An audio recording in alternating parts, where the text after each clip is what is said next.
শিবশক্তি মহারাজ ওনার কাছে প্রশ্ন করা হলো, ও শিবশক্তি মহারাজ আপনি কেন ইসলাম গ্রহণ করলেন? ভালো করে খেয়াল করবেন। শিবশক্তি মহারাজ বলছে যে আমার ছোটবেলা থেকে ব্যাপক আগ্রহ ছিল বিভিন্ন ধর্মগ্রন্থ অধ্যয়ন করব, পড়ব।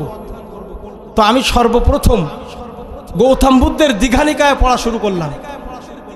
দীঘানিকায় পড়তে পড়তে শেষ প্রান্তে যখন গেলাম, দেখলাম 50 লক্ষ ভারতের মানুষের দেবতা হলো গৌতম বুদ্ধ। 50 লক্ষ অসুস্থ অবস্থায় শুয়ে আছে, হাজার হাজার ভক্তরা চারিপাশে। ভিক্ষু আনন্দ নামক একজন লোক হঠাৎ করে জিজ্ঞাসা করলেন, ও আমাদের দেবতা, ও আমাদের গুরু, আপনি তো পৃথিবী থেকে চলে যাবেন, অবস্থা ভালো না, আপনি চলে যাওয়ার পরে আমরা কি করব? তখন দেখলাম দীঘানিকায়ের ভিতরে লেখা, উনি বলেছিল আমি তো ছিলাম আমার নিজের আধিপত্য বিস্তার করার জন্য। এমন একজন ধর্মযাজকের আবির্ভাব ঘটবে, এমন একজন ধর্মযাজক পৃথিবীতে আসবে যিনি হবেন শান্তি এবং করুণার বুদ্ধ, যিনি হলেন সত্য ধর্মের আহ্বায়ক, সত্য ধর্ম প্রচারক। বলছেন আরও যদি একটু ক্লিয়ার করে বলতেন তাহলে আরও একটু ভালো হতো। বলছিল শোনো, ওই ব্যক্তিটা হবে রহমাতুল লিল আলামিন, আসবে মরুভূমির দেশে। বলতে বলতে বলতে বলতে কোথায় কিভাবে কোন পরিবেশে আসবে বলেই দিলেন। জোরে বলি সুবহানাল্লাহ। আমি ছেড়ে দিয়ে দীঘানিকায়াটা ফেলে দিলাম, রেখে দিলাম এক পাশে, শুরু করলাম সেই রহমাতুল লিল আলামিন, বিশ্ব নন্দিত পৃথিবীর সর্বশ্রেষ্ঠ ব্যক্তি মুহাম্মদ রাসূলুল্লাহ সাল্লাল্লাহু আলাইহি ওয়াসাল্লামের ধর্মগ্রন্থটা হাতে নিলাম। পড়তে পড়তে পড়তে পড়তে দেখতে দেখতে কলিজা শীতল হয়ে গেল। আমি ওর ভিতরে সূরা কলমের 4 নম্বর আয়াতটা দেখলাম, লেখা আছে ওয়া ইন্নাকা লা আলা খুলুকিন আযীম। Certainly, surely, of course, undoubtedly you possess a great characteristics.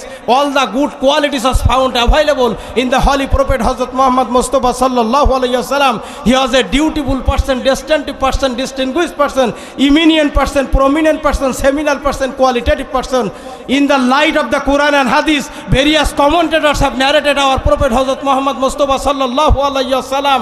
He was an excellent, earnest, honest, pious, plain, pure, saint, sincere, virginal, vertical, lily. All the good qualities available found in our prophet Hazrat Muhammad Mustafa sallallahu alaihi wasallam. আমি English ভার্সনটাও দেখলাম, একজন ইহুদি খ্রিস্টান নাসারার ভার্সনটা দেখলাম।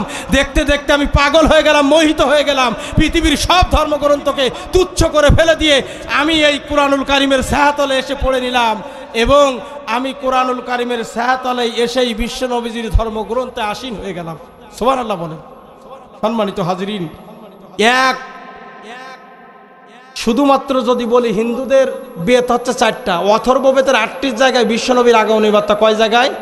38 জায়গায় বিশ্বনবীর আগমনী বার্তা। চারিত্রিক বৈশিষ্ট্য আপনারা শুনছেন না? বর্তমান যুগের লেখক এইস কি যেন নামটা হচ্ছে, ওই যে 100 বইটা রচনা করছিলেন মাইকেল এইস হার্ট, দি 100 গ্রন্থ রচনা করেছেন।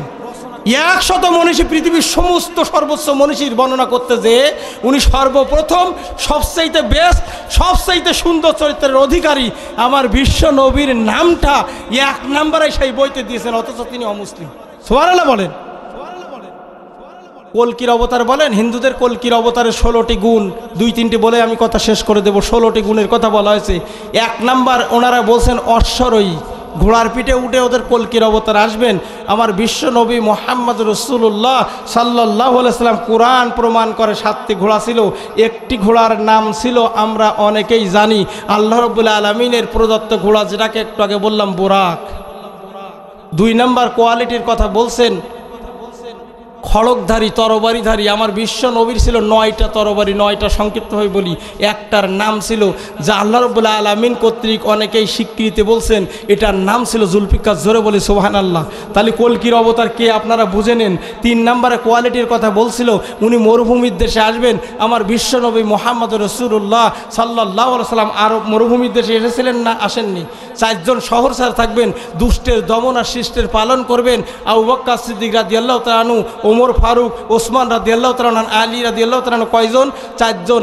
যিনি দুষ্টের দমন বলতে বিশ্বনবীর আইন মানে নাই, গলা কেটে দিয়েছে, এমন ইতিহাস আছে না?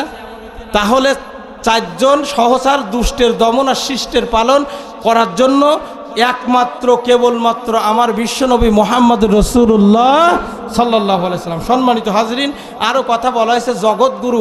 জগৎগুরু আমার বিশ্বনবী ছাড়া আর কেউ ছিল না, বলেন ঠিক কিনা? জগতের একমাত্র বলা হয়েছে লাকাদ কানা লাকুম ফি রাসূলিল্লাহি উসওয়াতুন হাসানা, রাসূলুল্লাহের মধ্যে উত্তম আদর্শ রইয়াছে। রাসূলুল্লাহ has a great example for you, we should consider our prophet হযরত মুহাম্মদ মুস্তাফা সাল্লাল্লাহু আলাইহি ওয়াসাল্লাম in our life because of his clear cut personalities and wonderful activities, his clarity of minds, uprightness of thought, lofty idealism and simplicity of heart turn me to again and again with him। তার প্রতি বারবার আমাদের হৃদয়টা চলে যায়, বলেন ঠিক কিনা? সম্মানিত হাজিরিন, শুধু তাই নয়, যেটা বলছেন উনি অন্তিম বা শেষ অবতার। আমরা জানি বিশ্ব নবীর পরে আর কোনো অবতারের জন্ম পৃথিবীর জমিনে হয়েছে। অনুপম বা কান্তিহীন চরিত্রের অধিকারী বিশ্ব নবীর চাইতে সুন্দর চরিত্রের অধিকারী, সুন্দর সমস্ত পৃথিবী যাকে বলা হয়েছে ওমা আরসালনাকা ইল্লা রাহমাতাল লিল আলামিন, এবং বিশ্বের রহমত আল্লাহ অন্য কাউকে তৈরি করেন নাই।